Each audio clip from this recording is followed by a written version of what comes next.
দর্শক বিন্দুকে যারা আমার ছেলের জন্য আজকে আজ করছে তার মধ্যে সালাম জানাই, আমি ধন্যবাদও জানাই মোহাম্মদ সাদিক জিয়াকে এবং বেগম খালেদা জিয়াকে, যারা আমার ছেলেকে মনে করে আজকে এই সবার অনুষ্ঠান টুকুর আয়োজন করেছে। 1 বছর হয়ে গেল আজ আমার ছেলে। আমি আমার ছেলের কথা একদিনের জন্য, একটা মুহূর্তের জন্য ভুলতে পারিনি।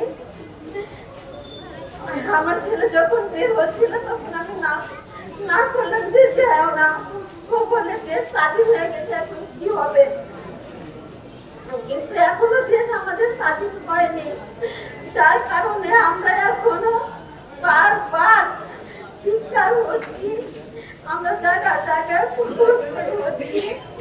আমাদের প্রত্যেক ঘর থেকে শুধু মানুষই তৈরি হচ্ছে।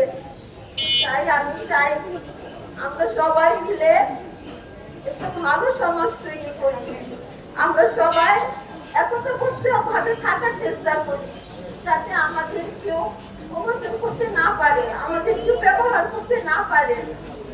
আমি কি বলবো, আর আমার কিছু বলার নাই। আমি সবাইকে ধন্যবাদ জানাই এই অনুষ্ঠানের আয়োজন করার জন্য।